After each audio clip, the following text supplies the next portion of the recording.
Hello everyone, this is Allegedly Caleb, and we are back with another Panzer Campaigns Game of the Week. As you can see, the Game of the Week this week is Moscow 42. Originally a John Tiller game, now owned by WDS.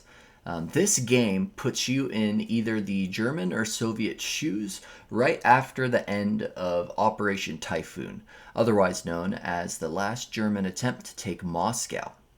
So the reason that this particular game is special is because you get to enact the Soviet offensive, the Soviet winter offensive around Moscow, which is known to be the first time really that the Germans were known to be more brittle and easier to break. It was the first time that the Germans had been pushed back by the Soviets, really. Or by any Western power, you could say. And alongside that big campaign, which is about a 500 turn campaign, you also have some alternate history scenarios. But first, before we take a look at those, let's take a look at this first master scenario. Grand Campaign, Moscow 42, starting on December 6th, going all the way to February 15th. It's a campaign-sized game. This is, like I said, taking place right after the last great push of Operation Barbarossa, Operation Typhoon, where the Germans tried to capture Moscow. This is 2 weeks after, well, not 2 weeks. This is a little bit after that. They spent some time trying to recuperate their forces, and now the Soviets launched their massive offensive back. So, this is the game. You can see this is the map, quite large. Moscow is right here. You can see if the Germans somehow made it into there, they'd still have so much fighting to do. But you can see there are so many units in this campaign. In fact, in the campaign settings, it actually recommends that you play this game head-to-head with another person because the AI can't handle it. And even then, it recommends team play because look how many units you have. This red square right here is just what we can see on the screen. And it gets much thicker in density as you move a little further to the south. Look at all those Soviet units. Let's take a look at a couple of the units. Generally, for these Eastern Front campaigns, the style tends to be Soviets are more numerous, but their forces are generally weaker against the Germans, who have a smaller amount of forces, but their forces are generally much stronger. In this campaign, we'll take a look at some of the forces. Actually, first, I'm going to show you the different colors of units. So these normal blue units, that's all Wehrmacht. So that's the regular German army. You can see it's all NATO symbols. So if you don't know what those mean, I'll give you a quick little rundown. These guys, the square with the X through it, that means infantry. When it's got the little two dots underneath it, that's motorized infantry. These guys, square with the dot in the middle, that's artillery.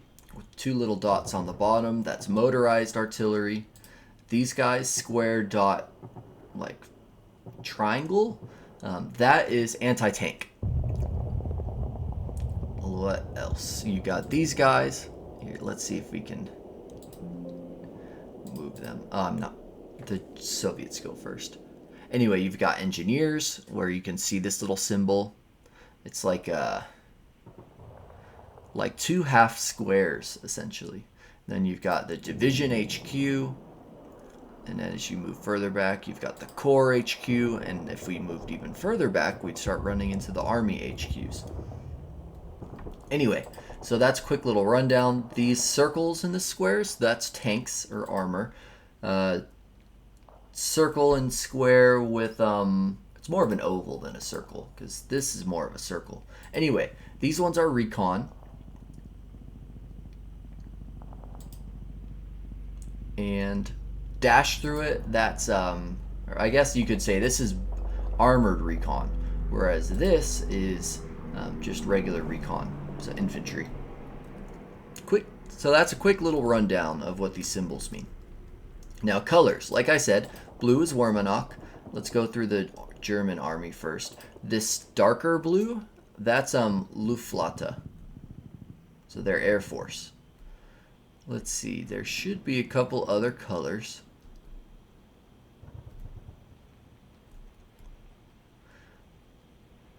We still haven't seen the SS yet. They're a different color. And then if there are any other nationalities here on the field, we'll point them out as well. But up in Moscow, I'm not sure there were. Most of the German allies were down in the south. Okay, so here is an SS unit. This is Das Reich. Okay. One of the few infantry divisions that had armor directly attached to it. Although, maybe at this point they didn't have that yet. I guess not. Anyway, so yeah, that gray is SS. Oh, here's some. Ooh, interesting. Some Vichy France. Whoa, that's weird. Some Vichy French. Whoa, that's weird. I haven't seen these guys before. That's cool.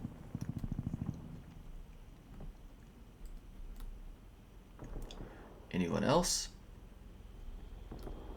that we can see right on the front line?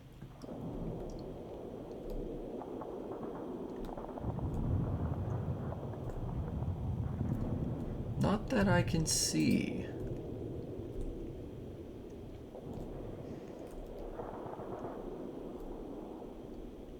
Yeah, not that I can see. Okay. Next up, we're going to look at the Soviet forces. They, you have probably noticed, have a lot more color. So you can see these like brownish color, light brown, tan even. That's the regular Red Army. Then the red, that is Guards. So at this point in the war, Guard divisions have started to be designated. So red, they're usually just slightly better in morale than the regular Red Army formations, plus their stats. Let's see. Do we have a regular? Okay. 4041. That's their hard and soft attack versus 1051. So their hard attack is way better, but their soft attack not quite as much. But they do have 9 assault versus 10 assault. Okay, so actually it would appear that these guys, just their morale level is what's better. Which does matter for assaulting. That matters quite a lot for assaulting and morale checks. If I see any interesting units, I'll click on them as well. Let's go back up. Okay, so these darker brown guys, these are Siberian troops. So these guys are going to be pretty good. They're going to be at the level of maybe Guard units. But still technically part of the regular Red Army. We've got some more Guards. This is a Guard cavalry division. Interesting. Or a whole corps. Cool. So they're going to move a lot faster.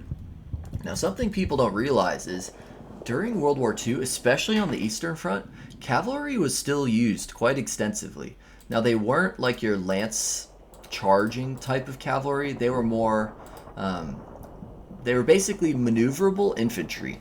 They would run around at night. Ooh, oh, I hope, I'm just noticing, I'm seeing a bunch of red dots on my OBS. I hope that's not showing on here, because that's not how I see the game. I'll have to look at the video after and take a look. But anyway, like I was saying, lots of cavalry use on the Eastern Front. Essentially, they worked like, what was it, dragoons? Where they would ride to the front line, put their horses somewhere safe, and then fight as infantry. You know, you got some tanks too, KV-1s, T-34s, T-60s. Some more Siberians. I did see some other interesting units. Here's a little bit of an interesting strong point in Tula. We hear some Nebelwerfers. Not Nebelwerfers, that's the German version. Katushkas, that's the Soviet version. Let's keep moving up the line.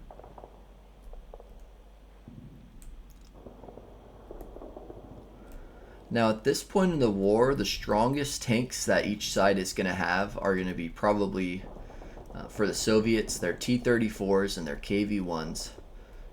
And the Germans, probably their Panzer IIIs with their 50 millimeter guns. And then I know they were starting to outfit some of their Panzer IVs with better anti-tank guns at this point. But actually, as of now, no, I think their Panzer IVs were still operating mostly as infantry support because they have those short-barreled 75 millimeter guns. Anyway, so, but you will have Stugs as well. Oh, here's an interesting one. These are naval infantry battalion or brigades. So these guys are going to be better than your average Soviet unit as well. You can tell that they're naval infantry by how they have that blue line going through them. Interesting. So here's a Red Army. Here's a regular Red Army one. And these guys, oh, and they're morale level D. Okay. And then these guys, they're a Siberian naval infantry brigade. That's why they have some better morale. You can also see a lot of these unit cards. You'll have the regular Soviets, which, you know, they're generally, they look Russian. And then you'll have your Siberians, and a lot of them are covered up with gear. But a lot of the ones that aren't, you'll notice that they look a lot more Asian. That's because they come from Siberia. Little details like that are pretty cool.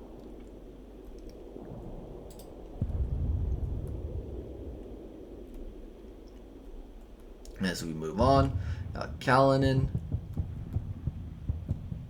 Here's an interesting unit I noticed. Got some Spetsnaz. They are a special forces company. So I don't know exactly what their bonus is, but they've got really good morale. Morale level B, which is on par with most of the German units, other than maybe like their tank units and their SS units. So that's probably the best Soviet infantry unit in this entire game. Anyway, so you can see there's quite a lot of units on the field, and there are more to come. If you go to scheduled, you can see a huge list of German units. And, well, not German, of just units in general that will be coming on and when they come onto the field. Let's see. You've also got a list of objectives, supply sources, units that were removed, victory points, which you can just click here instead to get. You also have air availability, withdrawals, releases for fixed units, units that arrive. Also, I do want to say the one thing that I think could be better in this game is the UI.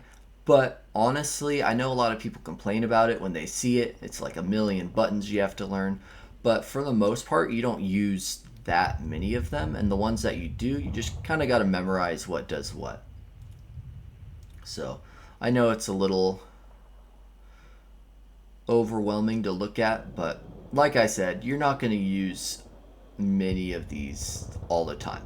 For the most part, you're just going to use maybe 10, like a travel mode, assaulting. You're going to want to take a look at what units are disrupted, fixed, low ammo, you know, that sort of stuff.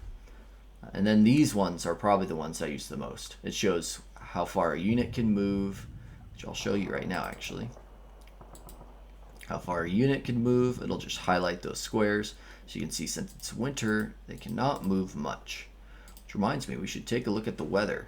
Frozen conditions, visibility 1 kilometer, no forecast for the next day. So, now victory points.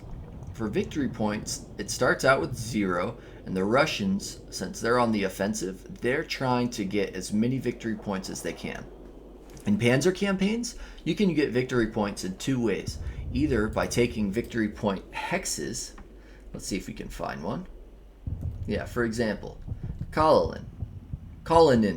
I keep saying Kalinin for some reason.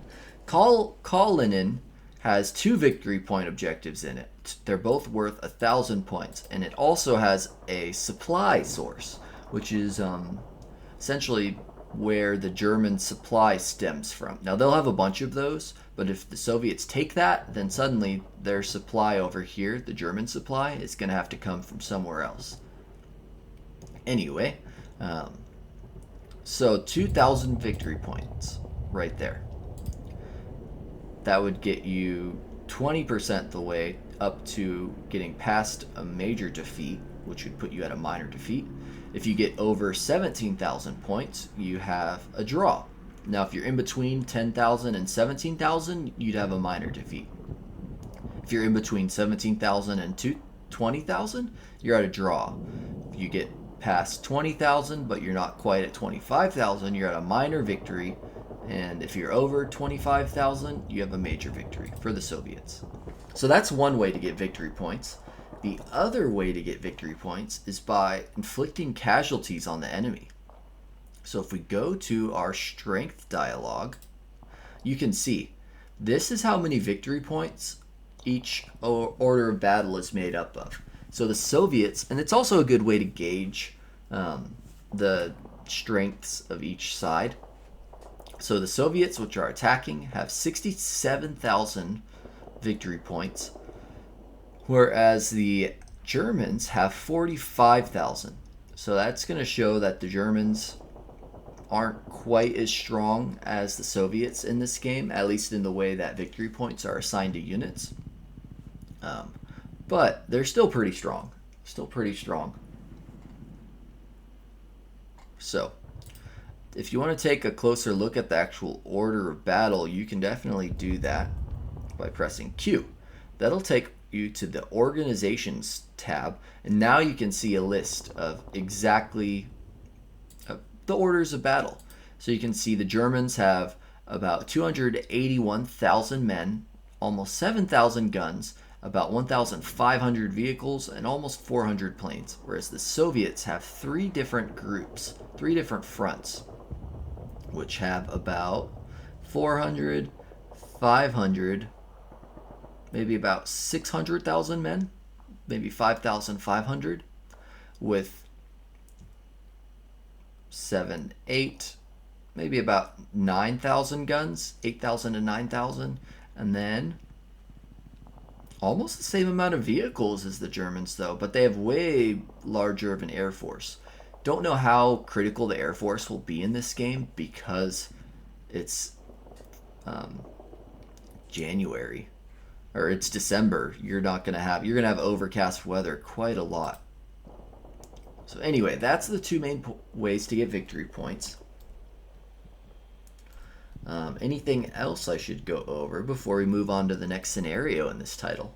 The next big scenario, I should say. I do want to point out, for these infantry units, again, you can see the easy way to look at their stats. The most important things to know are their morale level. These guys are the best of the best for the Germans. Morale level A, that's as high as you can go. For example, they're facing off against guards, which are morale level B. That means these are pretty good guard regiments. And morale level C. In addition, they have 2 hard attack and 11 soft attack and 16 assault. For example, when you face an enemy unit, an SMG company has, well, their soft attack is considered really bad because when units are firing at each other, they're considered to be firing at each other from about a kilometer away, more or less. When you're assaulting, they're pretty much fighting within that single kilometer. Each hex is a kilometer in this game, by the way.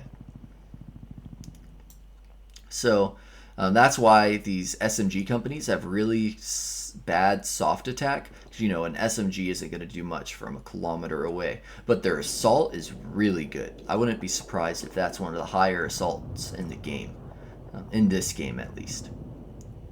So 18.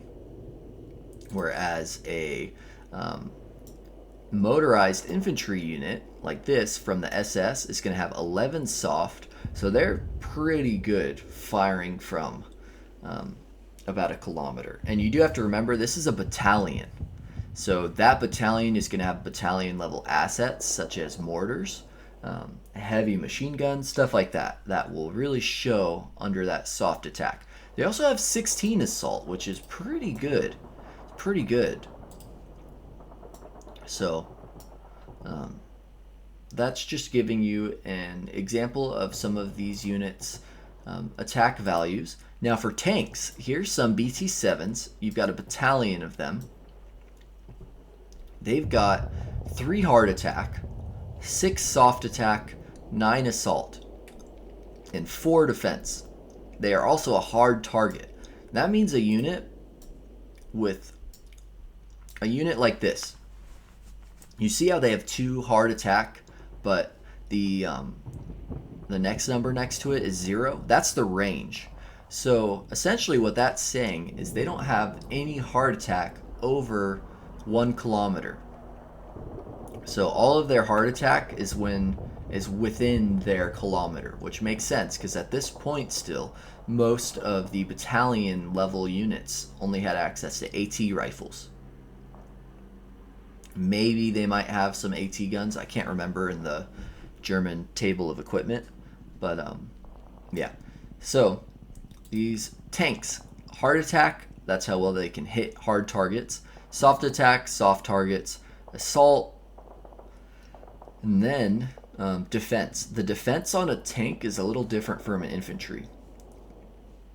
You can think of it as almost like their armor level. So for example, over here, these I think those are 222s. They have a defense of 3. They have a hard attack of 3. So that means they have equal hard attack to these guys, which I think would give them a much better chance of penetrating their armor and actually killing one of those units, or killing one of the 12 vehicles in this unit, as much better than if they only had 2 hard attack. Now these guys, they only have 1 hard attack. They won't be penetrating these guys' armor. They'll still occasionally get a kill, very occasionally, but they're not going to be able to deal effective damage to these BT-7s. Now what is this? I just noticed this. You've got some T-34s, and then whatever this monstrosity is. Oh, T-28s. Oh, I thought it might be, but I wasn't sure. I haven't seen one of these in a Panzer Campaigns game before. They must have still were used at this point. Guys, if you don't know what a T-28 is, look it up. It's a tank that I think had multiple turrets. It was one of the last like land battleship type tanks. So you can see quite different number of stats. T-34s, they have very good hard and soft attack. That will defeat most German tanks at this point in the war. Their defense is also 17, which is really, really high. The Germans don't really have many tanks that can take something like that out. Like, this is a good example of what the Germans had available. Panzer IIs, not much hard attack at all, but they're good against infantry. Panzer IIIs, some hard attack that'll deal with most most Soviet early war tanks, except for KV-1s and T-34s. But their soft attack is pretty good. Then more Panzer IIIs, same thing. Panzer IVs, 3 hard attack. It's that short 75mm barrel. They're not going to do much against Soviet heavy armor, or even light armor. But then the soft attack is great. They even have 2 range, so they can sit back and shoot at Soviet units from a little further away. That's just a little example of the type of armor you're going to find in this game, and the way that you calculate out how good they are, or what they're going to be best at doing. You got some Valentines, interesting, some Lend-Lease tanks, and some Matildas, cool. Got some little T-40s. So you can see there's a lot of thought and effort put into these games. So much, in fact, that these games can take years to make. And in fact, they often do. But let's take a look at some of the other scenarios. We're going to take a look next at Fall Kreml. This is the alternate history scenario. Essentially what this is this takes place after that last campaign we looked at, after the Soviet winter offensive. Both sides have had some time to recover their forces. Historically, what the Germans did is they secretly moved their armored reserves to the south, because that's where the German main offensives took place in 1942, in the south. But in this campaign, it's simulated that they went after Moscow instead in 1942. So this is what it would look like. And there's a couple campaigns to show that off. You've got the summer ones.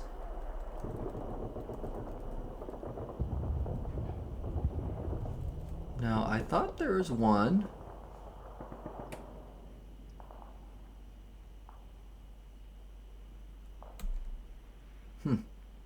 Okay. I thought there was one that started in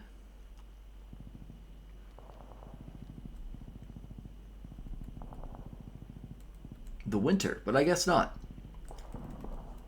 Anyway, so like I was saying, you have a bunch of different versions which are essentially telling you where the German armored reserves were, because that's where your main thrust is going to be as the Germans in this campaign. You've got one where the German armored reserve is in the south, one where in the center, one where they're in the north, excuse me, and then one where they're in the north, but they have access to even more units. Yeah. And this one, 9th Army attaches all its panzer forces to 10th, 20th, 30th, 40th, 41st Panzer Corps and attacks towards Moscow. So, more panzers to work with. Now, what's the difference between these ones, head to head, and these ones? Can't really tell. 118 turns. Oh, these are just longer. I see. 250 turns versus 118 turns. Well, let's take a look at least Army, the Southern Campaign. Okay, now you're going to see the Soviets pushed far from Moscow after that first one. And look, you got quite an interesting situation here. You can see blue, that's all Soviet. Red, that is German. All the little yellow markers are victory points. So, in this one, the armored reserve is in the south. That's what all these guys are. We won't go super in depth to everyone like we did in the last campaign, but you can see there might be even more units in this campaign. Here's an interesting area though. One of the things the Germans are going to want to try to do is cut off this salient and take out all of these forces. Oh, you got some Hungarians here. That's who these green guys are.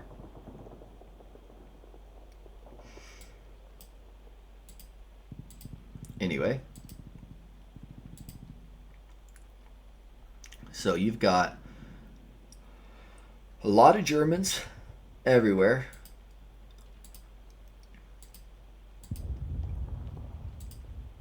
And then a lot of Soviets everywhere. As the Germans in this campaign, you're trying to take Moscow. You can see in Moscow, pretty much all the victory points here are worth 1,000.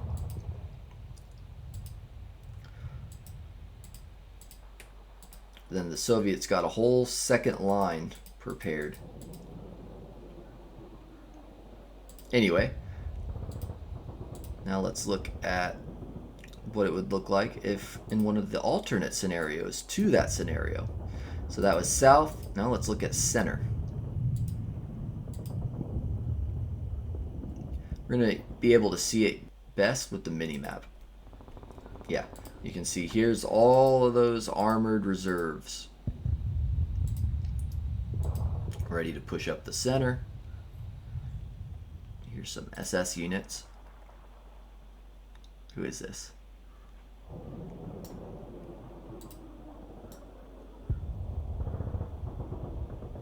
Huh. This one is unnamed. Well, not unnamed. They're just SS Infantry Brigade 1. Interesting. Anyway, now let's take a look at the last little part of that scenario. North. Actually, we could look at north with max effort too once this is done.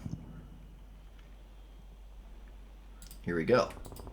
Okay, now they're up here. They got a lot more forest to go through, but they're hoping that the Soviets aren't going to expect them to come that way. That I don't think will work as well because you've still got a big front line of Soviet units, whereas in something like France 40 in the Ardennes, you didn't really have many French or any of those Allied units up in the Ardennes along on the front line. That's why they came as such a surprise when they sprung out upon the Meuse. Anyway, let's take a look at that last scenario really quick, and then we'll take a look at some of the smaller scenarios, because I know not everyone has time to play something this big or has the patience either. Some people want to play something that they know they will finish, and that is completely fine. Okay, here's max effort. So you've got even more forces now. It's still some over here. So this one looks a little more balanced.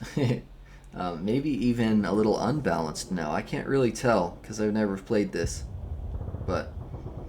And defending is always a bit easier in these games. You got less decisions you have to make compared to the attackers. Anyway, let's take a look at some of the smaller scenarios now, just so you have a good idea. We'll start with some of the really small ones, such as this 12-turn scenario. So these are... Oh, look at that. This is an interesting little scenario. I guess the Soviets are trying to destroy the remains of this little 216th Infantry Division, who happen to have some panzers trapped in here with them.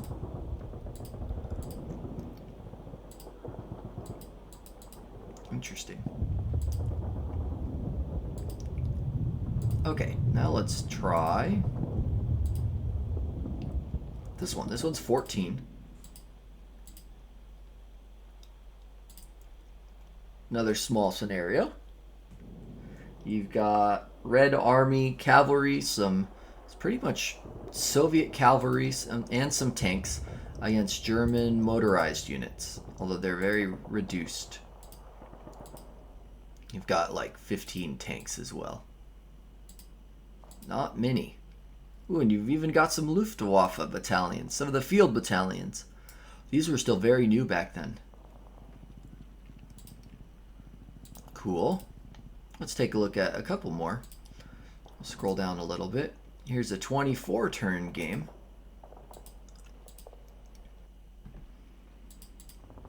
Okay. A little bit bigger, a little bit more unit density.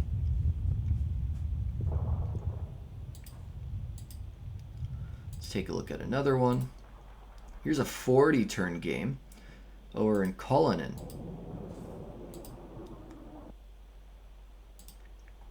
Okay, This one's even bigger now. This one's probably about a medium-sized scenario. You've got more units to play with. Still very manageable though. About 40 turns. It's not unheard of in wargaming.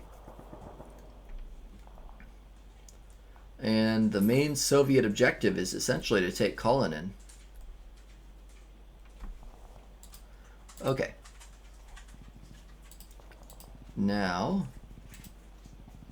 see if we can find one a little bigger. Okay, Kalinin front offensive. This one's 64 turns. This is if you want a large scenario without having to commit to a campaign. So you can see you got a lot of units to move, and you got a pretty big front line. But it's not nearly the size of some of those other campaigns we were looking at. So if you like large-scale games, but you don't have a ton of time to play them, why are all these 1 point? That's so weird. Anyway, if you like these types of games, but you don't have a ton of time to play them, but you really want to play one of the larger scenarios, I would 100% recommend that you play a scenario like this. Because you'll still get that feel of managing a large operation, but you won't have to worry about moving thousands of units. Okay, now let's scroll down. That was Kalinin front.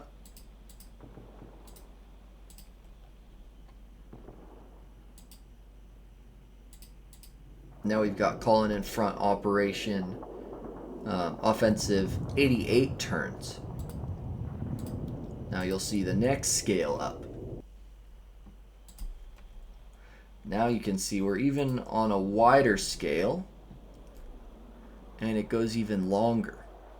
Actually, it's about the same scale, but it goes further down. This time, your main objective is taking Rizev and getting as many units off. Actually, no, that's not true. I confused these. These are the Axis supply. So, really, as the Soviets, you're trying to take Rizev. And it's 88 turns to do that. Anything else?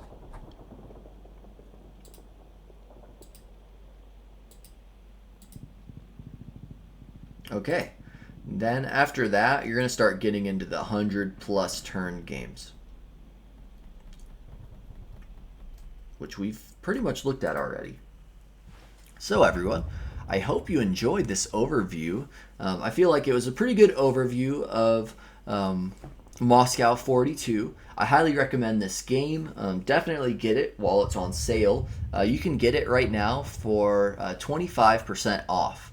So for me, using US dollars, it's normally priced around $40. I can get it for $30. Now I already got this game during a different, I think during the summer sale actually. So I was lucky enough not to have to spend any money. But anyway, everyone, I hope you enjoyed. I hope this was a good overview, and hopefully this helps inform your choice a little bit about whether or not you want to buy this game. Always great game to buy. These WDS games, especially the Panzer Campaign games, they are so good, and there's so much content. I could play these games for years and years and years and still not run out of content to play. So I highly recommend them, and hopefully if you buy one for the first time, you will enjoy it just as much as I do. But anyway, everyone, thank you for watching. I hope you have a good one, and I will catch you next time.